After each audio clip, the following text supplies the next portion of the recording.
Back to normal. Back to our regularly scheduled workout. 5:36 departure time. Actually, probably more like 5:33. But let's not get stuck in the details. Plan for today is back. Now, for those who tuned in for yesterday's arm day, and who know the regular schedule, right? Chest, back, arms, legs. Back was actually supposed to be yesterday's lift. Why did I switch it up? Why did I throw you guys off? I kind of felt like my left lat was a little tweaked from doing those dumbbell bench last chest day up in Michigan. I did a really heavy back day last back day, and I guess adding those bent over.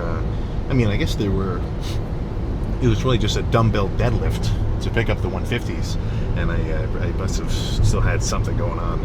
So after that lift, I could kind of feel it. Like if I really squeeze my lat in, like if I'm pulling my arms in, like if I'm walking through a narrow door or something, I could kind of feel it. So that's a decision where I might say, you know what, let's swap this lift with the other one. Do arms first. Save back for the next day at least.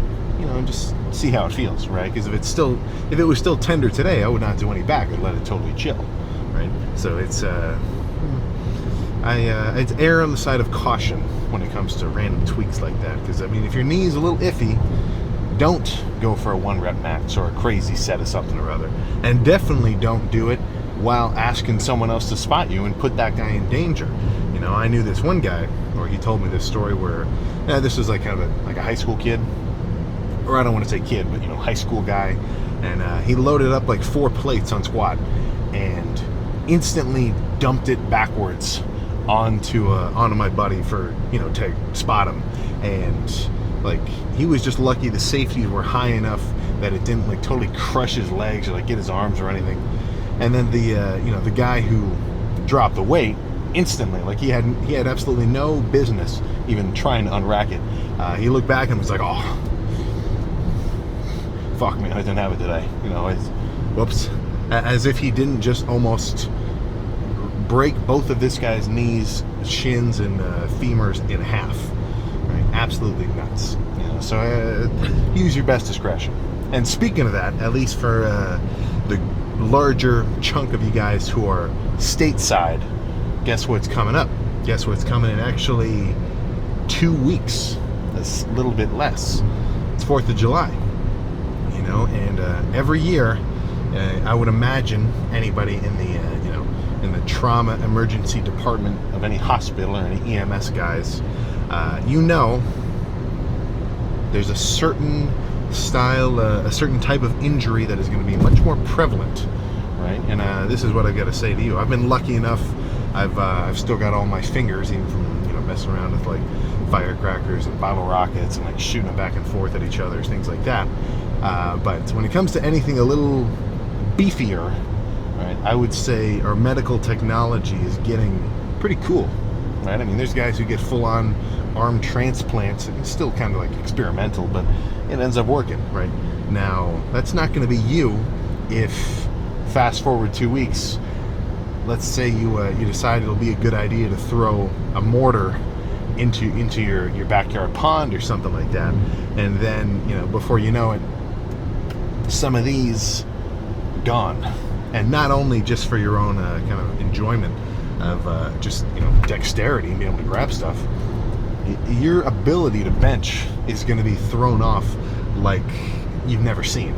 You're going to have to learn new hand patterns.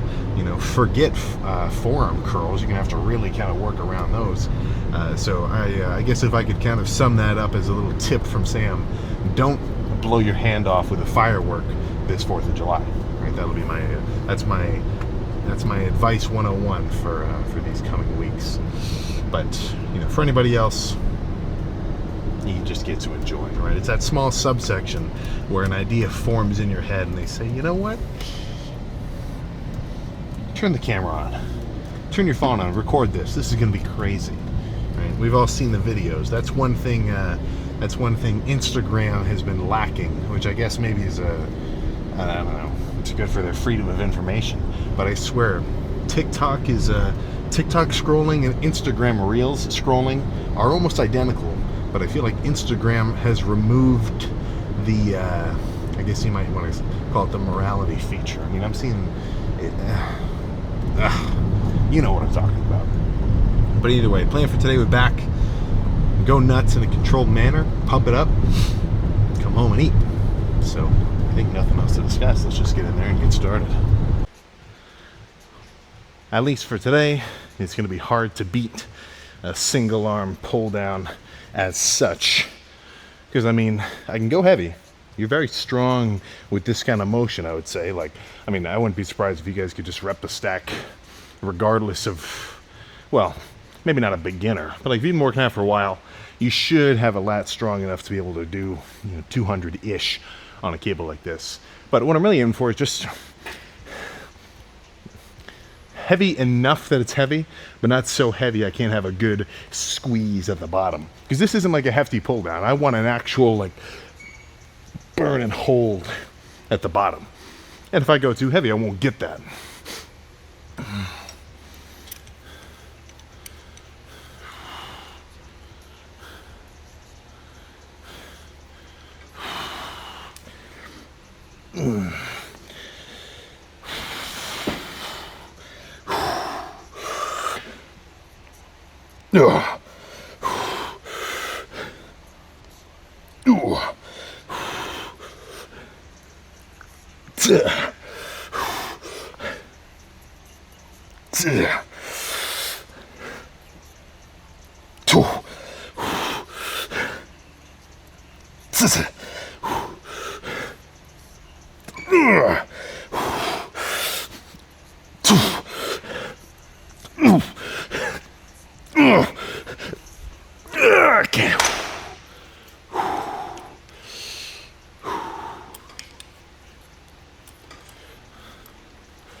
Okay.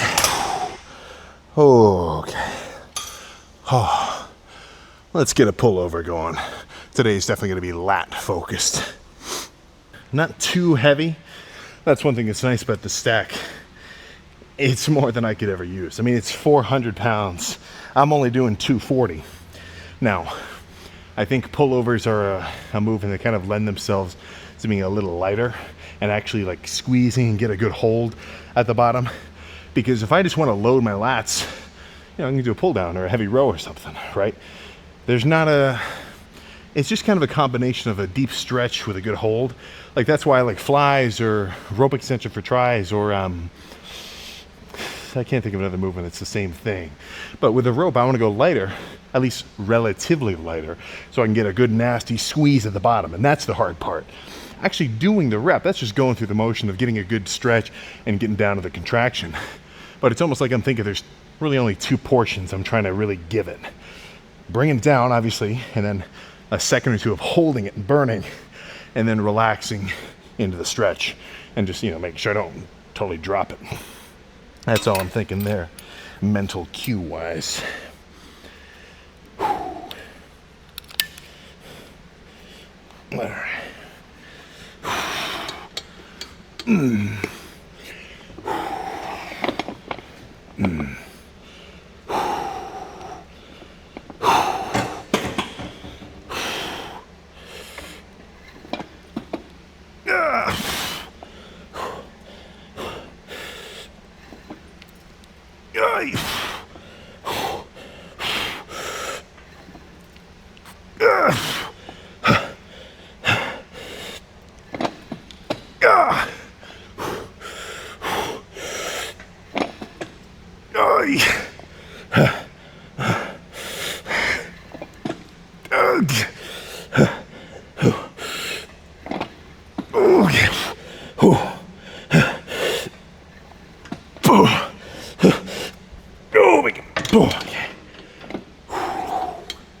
Oh,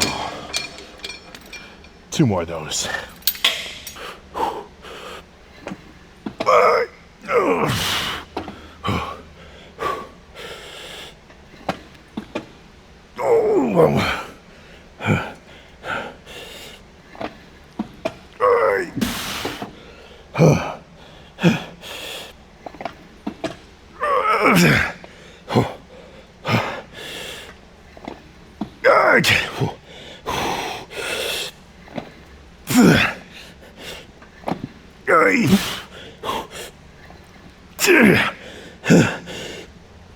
Okay. Oh, okay. One more.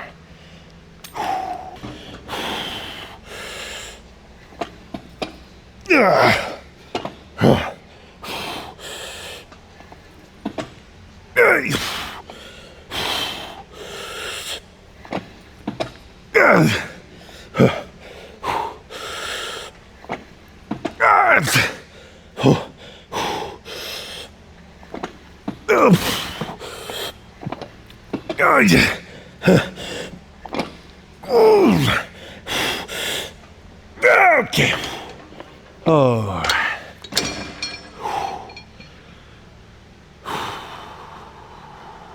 Guess what's next? Guess what's freaking next? I know it. Wide-ish grip straight bar pull downs, 200 pounds, which is well within my arsenal of strength, as it were. So what I need to do here, and what I'm trying to work on with my pull downs, is I have a tendency to lean back and to almost convert it into a little bit of a row. Now, I'm not saying I'm going so crazy that I'm like leaning back, turning it into a straight bar row. But what happens is every time I kind of crank it and arch in the pull down, which usually I would think is me tightening up everything in my lats. I mean, it kind of feels like that. All I really end up doing is just hitting my erectors, right? Everything down here in my lumbar, which kind of regulates this sort of action. And I don't want to build these. They're big enough. Like when I do a back sort of flex like this, I can see my Christmas tree. They're there enough. I don't need to thicken that up. At least in a bodybuilding kind of aesthetic look. I'm not a power lifter. It doesn't add anything, you know? I mean, you need them to be developed enough that you see them. But if you overdo it, it's going to thicken up your lower back so much, it takes away from your lats, you know? The lats are the superstars of the back, right? And then the lead guitarist, that's the traps. And then you got the drummer, that's the rhomboids. That's this fancy stuff. And, I mean, it's almost like the freaking, well, let's not say the groupies, but, you know, the crew running everything, that's the lower back. It supports the whole thing, but it's not the star of the show, you know?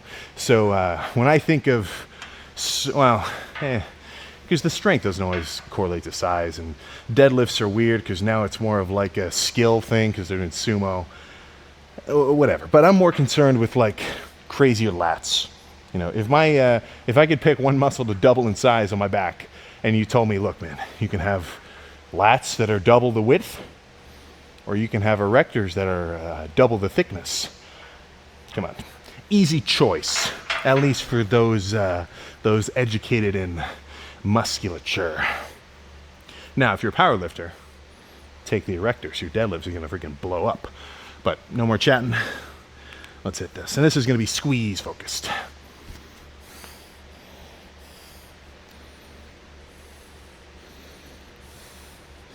There we go.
Okay. Oh my goodness. One more. Oh.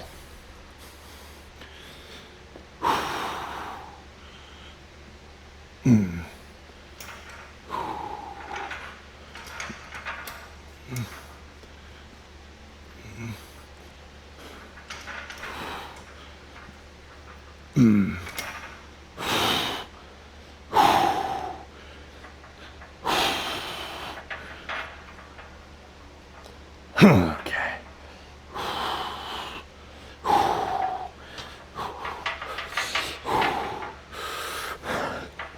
Yay.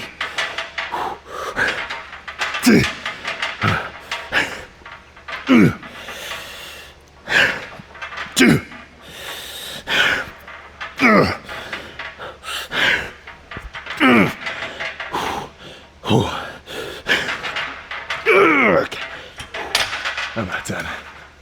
I'm gonna superset that with some nasty reps.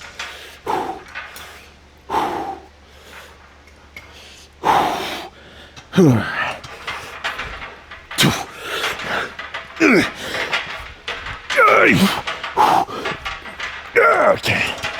Holy shit. Oh, man. So that's 2 sets of the single arm things, 3 sets of pullover, 2 of these. That's 7. I don't think that's it yet, though. I think I need 1 more. Let me decide what that 1 more is going to be. Then we can pose down. 1 set of pull-ups might be the cherry on top. Now, how many do I think I can do? Oh, put me down for 5. You can put me down for 5 at least. If I get a good enough song, you might be able to put me down for 6. 2, 3,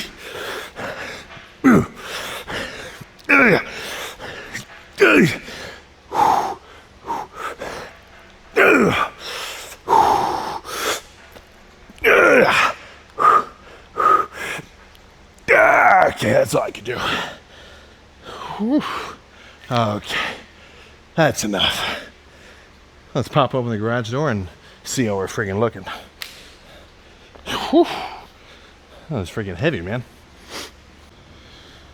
For a lat focused back day, that was good. I feel like a beast. My lats are certainly more swollen than they were when I came in here. And even just standing with, just a completely relaxed posture. That's a decent amount of fucking detail. I mean, no nothing, just sitting like freaking normal. I mean, I'm almost seeing like, yeesh. Well, that's cool. And that's the fun part. I tell you something, I do not look back at my 160-pound self or 170-pound self or any weight lighter than I am right now and think, oh man, I look so fucking small back then, bro. No, right? That's not a good thought process to have. I'm not saying it doesn't happen, right? I mean, we've all been there.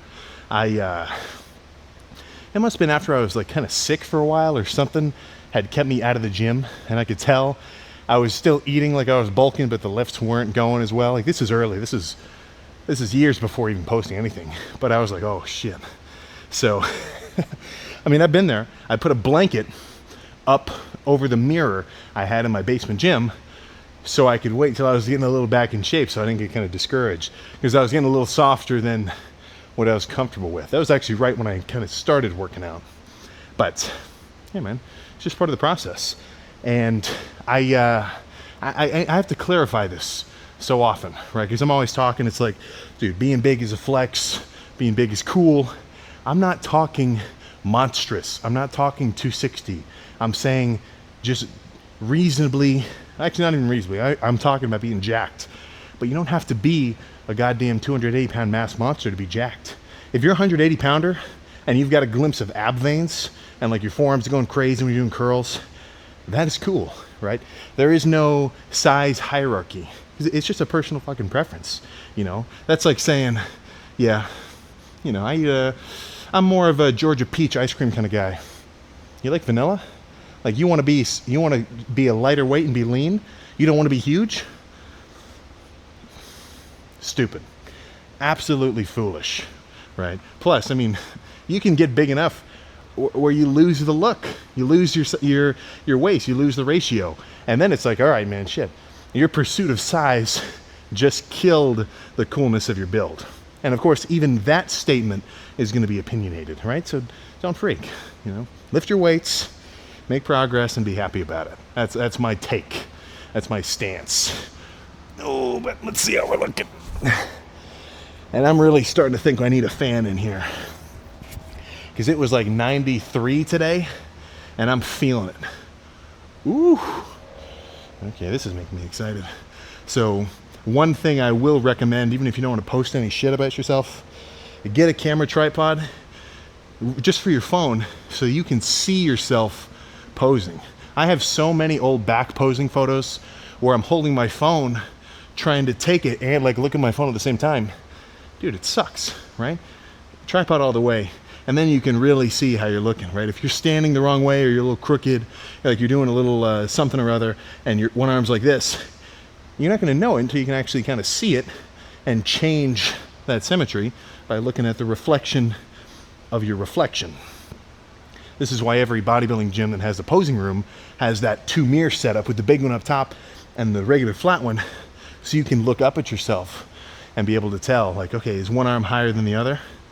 But no more talking about posing. Let's just actually see how it looks.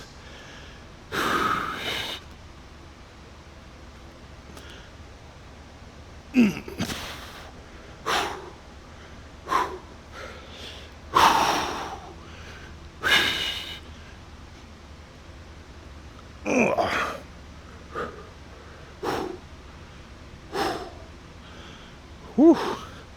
Yeah, I can do that and look at that pose down very happily. Let's hit it from the front. But honestly, sometimes a front lat spread or a front double bi with a back pump, not as cool, because then your back is pumped up but your chest is still regular. It's not extra. That's one benefit of anybody that likes chest and back. You get a whole torso pump all at freaking once. But let's see, we're looking front sideways.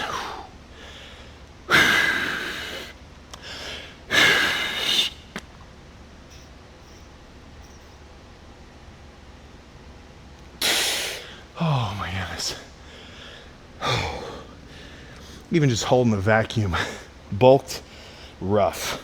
Now fully dieted down, like nothing. I'm talking stomach up into my ribs. But if I've got food in there, yeah, not happening. Let's say one more Arnold for the road, and then get ready to roll. Let's see, am I still in the middle? Yeah, right here.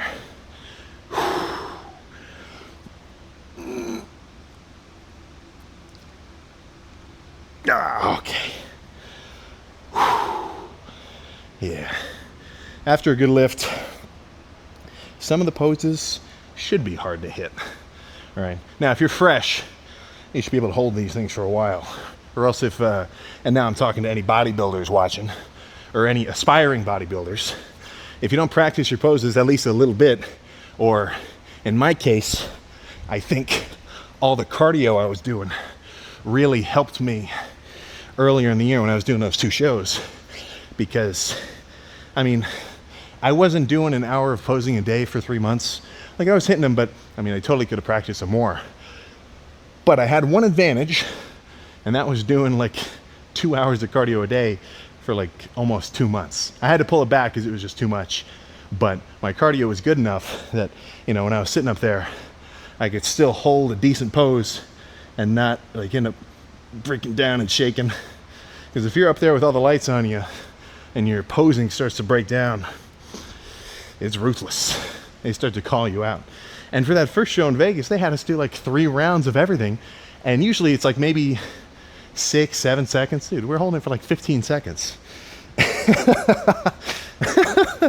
It was funny. I was talking to some of the actual bodybuilder dudes after, or anybody who like coaches and everything who came and watched. And they're like, yeah, man, they were fucking working you. But either way, it all worked out. And I've got cardio to thank. So that's one more point of, motivation per se, if you've been slacking on your seated bike. it's got benefits, right? That's for sure. But let's close up shop, get home, and freaking eat something. Good lift. Okay, you tell me. You tell me, was that a proper pump? Was that a proper pump or what? That was making. Even just looking back, that was almost like an instant Instagram story when I took a picture of that back double by. Yeah, that's where it's at. And sure, you might be right. Where's the striations? Or the veins, right? Where's the cross trap river of like two kind of interconnecting whatever? Look, man, ain't that lean, right? Let's be real. Let's look at how it is. You're gonna lose your veins, right? You're gonna lose those striations. You know, I'm weeks, months away from seeing quad feathering like I did when I was extra peeled. And I mean, I can actually say, take it from me with experience. Look, man, I mean, being lean, it's got its benefits. It's pretty freaking cool, you know. And I'm definitely gonna make sure I get many more posing, you know, fancy pants photos come next prep when I'm extra diced again. You know, I'm talking like, you know, old Muscle Magazine style stuff just for the fun of it.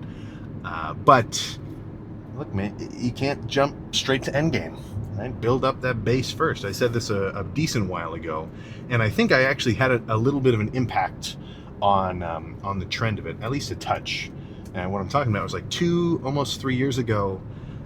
It was like, I mean, it's so crazy to see it, because if you get, especially if you ever post things for long enough, you almost see the trends in a different way. But I mean, it was lean as law or bust, right? I mean, guys were trying to diet down to 140 lean. I don't know. Now, if you are vertically challenged, I'm not trying to dog on you, but obviously, you know, that number is going to be different. But for the most part, you know, for anybody 5'7" and above, I probably wouldn't recommend you be 140 lean. I'd probably recommend you get a little bit bigger. Now, I'm not saying soft, right? I need to be a bit more careful with my words, because if I say bulk to 200, that might get taken as, you know, get as fat as possible to be 200 pounds.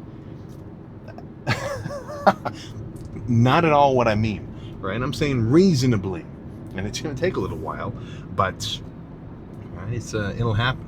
Now, I'm not a main gaining hater. I did it for years, but eventually you reach a point where just, you know, eating whatever you want, hitting your protein, of course, and training hard, it's not going to continue to give you any growth. At least not at any rate that's, I don't want to say perceivable, but almost acceptable, right? You want to make noticeable progress.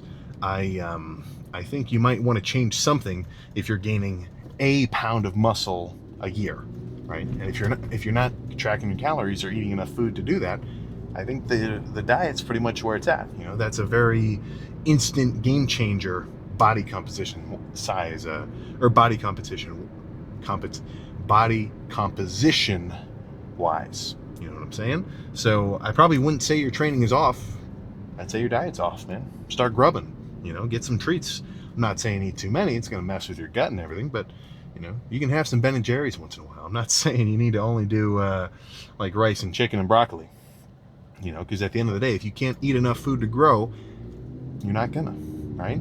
And for there's a sweet spot, right? I'm not talking black or white. Like you need to be 300 pounds or you're worthless. That's not what I'm saying here. You know, there is a number. Eventually, I'll hit that number where I'm gonna say, I've reached a size I like. This is big enough. Any bigger will probably not be worth it and take away from my enjoyment of this whole thing. I'm not there yet, but you know, we're getting there. That's for sure. And then I'll want to stay that body weight, basically just lean and, you know, maintain it, right? And just get to enjoy the, what would the word be? The ascension to whatever size that ends up being, you know. But it's so there's a point where you're like, okay, this is the sweet spot, right? But if you're not there yet, take some time. You know, there's no rush. What's the rush, right? If working out is going to become your thing, in the sense that you just like to do it and you get to enjoy the process of it, I think deep in the hearts of any lifter, if they really enjoy working out and they are continually making progress, if you gave them a button that said, would you like to have your end game perfect physique totally lean instantly right now, the ethical and probably the moral answer is no, because the whole value of it is the fact that you worked for it. Now, of course, my statement on that might change if that situation ever actually happened and I did have that button, and it would be like an instant, peak build level thing. But we live in the real world, right? The value of it is that it took a little while, and not even that, but that you just got to enjoy the process. I mean, these lifts add up. I've done. We're coming up on, I think 7. Yeah, actually, right about now is probably the 7-year mark, ish. I might need. I don't have a specific date. Like, I don't remember the first time I went to the gym or anything, but yeah, it's coming up on 7 years of working out nearly daily. I do take rest days on occasion, a bit more now. I mean, it used to be like no exceptions. Now, if I can tell I need one, I do take one. But I mean, let's say 9. Yeah, I mean, twice a month would be a stretch. But how about we, just for math's sake, we'll just say 300 lifts a year. It was definitely more than that, probably like 350, but that gets a little trickier to calculate, right? Well, actually, no, not really. Let's just say 300. Let's just say 300 lifts a year, even just as a reference for someone with a more normal routine. You're not going to lift every day. Not that I think you have to. I just like it, so that's what I do. But let's say 300 a year, 7 years. That is going to put me at least, well, definitely past the 2,000 lift mark, probably closer to like 2,400 or so, but more than 2,000, right? If I took any one of those lifts out, right, I never did it. It completely disappeared from existence, Thanos snap style. Nothing would change, But if you start to add those up, then, yeah, I'd be nowhere near where I am now, not only physically, but even just in my life. I'd be a totally different dude, I wouldn't be me, because everything that I've done so far has kind of accumulated into the position and guy that I am now, right? So it's not as though each lift is this massively significant, world. It's not like that, but they add up, and the enjoyment of doing it is where the value comes from, so just start clocking hours, right? It's going to add up. I mean, if you had like a random ass bank account or something, or did your parents have a swear jar, or just not even a swear jar, but just a big ass like glass thing that you filled up with coins just every time you had spare change, right? I know mine did. We eventually liquidated it, but this was like a 10-gallon jug, and it was full to the freaking top, like quarters and dimes and everything else. Do you think there was ever any noticeable change in that jar on a day-by-day basis? Not even a little. Right? You'd have no freaking idea. But before you know it, holy crap, this thing is freaking full. There might be a couple hundred bucks in here, And so I think I've kind of lost track of what exactly I was saying, but it's a process. It's a living sort of back and forth kind of thing. There's ebbs and flows. There's peaks, valleys. You might not feel just as motivated as you ever have every day. It's all just part of it, Sometimes it'll rain and sometimes it'll shine. We get the gist. So, in a more just direct to right now situation, I can go home feeling good. Cooked my lats, more pumped than I could have even asked for. I did it, right? On this 1 day scale, lifted, got my food done, cardio complete. Very nice. Right, so this thing that I'm working at, I basically hit my quota, and now I get to chill. At least, related to that. And then I can wake up tomorrow, hopefully very well rested, to do the same thing again. And that's the cool part. No matter what I have planned, or if I'm going to hang out with somebody or go do something fun or anything else, I've got at least an hour. Tomorrow's legs, so it might bleed into more like like an hour and a half of something that I just like to do. It's fun. I'm doing it for my own sake. Very nice, right? I think that if you don't have something like that, you have got to find it, because you're missing out on days of enjoyment, and I definitely believe that wholeheartedly. So I'd say we're past the halfway point of this bulk. Not taking it too wild. I don't want to get too soft, but definitely making steady size progress. In 2 days, actually no, more than 2 days. Next week, or I guess later in this week, I'll make sure to bust out the measuring tape because I'm not the kind of guy to measure my calves or my legs or like my chest or anything. But one measurement I do care about, or at least one of two, is my arms. Right, I'm very concerned with seeing my arm progress, because if I'm totally diced, peeled, and flat, not totally full of carbs, I think my cold arm measurement, it's only like 18.5 inches. Now when I fill up and start eating more food and water, that does kind of inflate. But at my peak dieted state, I think I was rocking about 18.5 totally cold.